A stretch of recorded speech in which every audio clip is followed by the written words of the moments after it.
Aujourd'hui, les fourgons compacts ont toujours fière allure sur la route dans un contexte de domination des crossovers, et en même temps ils ont une valeur résiduelle acceptable. La Citroën C3 Picasso peut-elle être une bonne voiture familiale et quelle variante devriez-vous envisager? Citroën a attendu la fin des années 2000 pour lancer son fourgon compact.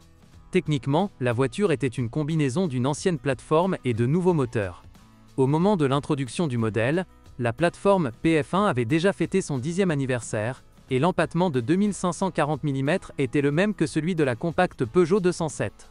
Cependant, la garde au sol de 174 mm, une hauteur nettement supérieure, 500, le coffre d'1 litre et l'excellente capacité géométrique placent le Picasso à un niveau supérieur au C3 ordinaire.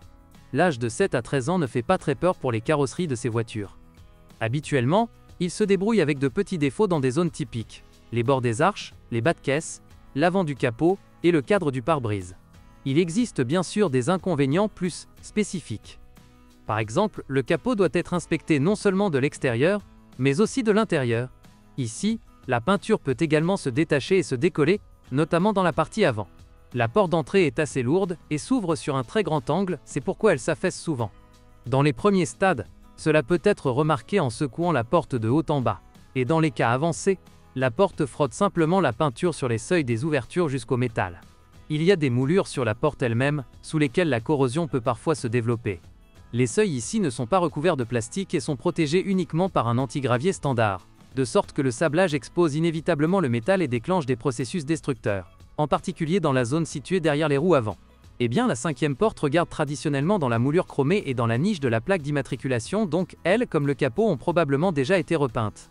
La plateforme PF1 apportait des configurations de suspension simples et familières, des jantes de force McPherson à l'avant et une poutre à l'arrière. Le matériel ici est largement partagé avec d'autres modèles sur cette plateforme, ce qui profite à la disponibilité des pièces de rechange. Les freins, comme vous pouvez le deviner, sont à disque polyvalent et sont assez simples.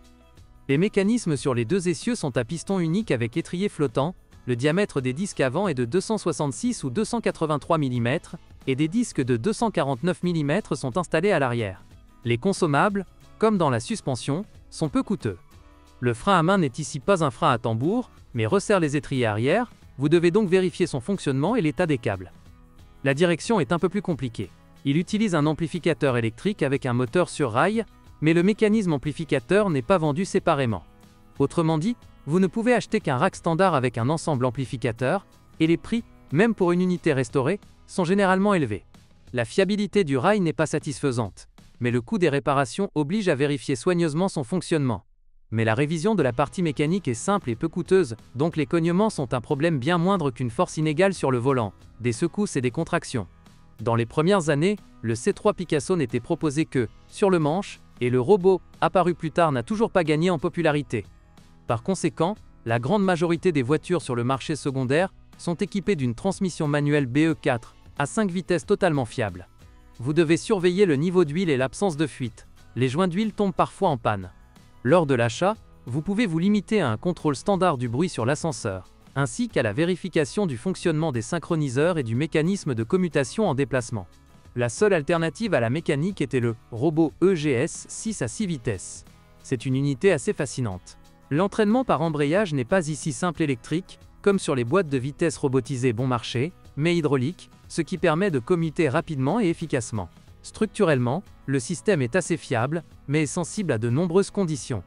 La propreté de l'huile dans l'entraînement hydraulique, qui doit être changée tous les 10 à 15 000 km, la température de l'air, le style de conduite, etc. À cela s'ajoutent des composants coûteux à remplacer et à réparer, comme le volant bimasse, et l'entraînement hydraulique lui-même, avec pompe et accumulateur. En général, ce robot fonctionne mieux et plus rapidement que les conceptions primitives dotées d'un embrayage électrifié, mais son entretien et sa réparation sont tout aussi coûteux. Mais le plus problématique du C3 Picasso n'est même pas le robot, mais les moteurs de la famille Prince. Il existe deux options. 1,4 litre EP3 de 95 chevaux, et un EP6 de 1,6 litre, développant 115 chevaux. La bonne nouvelle, peut-être, est que les deux sont atmosphériques. Encore une mauvaise nouvelle. Les moteurs se sont révélés capricieux. Durée de vie instable d'une chaîne de distribution faible, tendance à consommer de l'huile à travers des segments enterrés, température de fonctionnement élevée, piston défaillant. Certains de ces problèmes peuvent être résolus, mais peu de gens veulent investir beaucoup d'argent dans le moteur d'une voiture économique, donc le plus souvent l'affaire est limitée. Combler les trous et remettre le moteur dans un état acceptable pour la vente. L'achat d'une voiture équipée de ces moteurs à l'âge d'environ 10 ans doit être au moins conscient. Vous devez étudier à l'avance les principales faiblesses et investir de l'argent dans un diagnostic approfondi. Bonjour les amis. Vous cherchez une voiture d'occasion? Vous devez prêter attention au site web carm.pro. Carm.pro est grand catalogue de voitures, moteurs, boîtes de vitesse. Et le meilleur, c'est que vous pouvez trouver des informations sur les pannes de n'importe quelle pièce. Complètement gratuit. Allez sur le site web carm.pro et découvrez tous les éventuels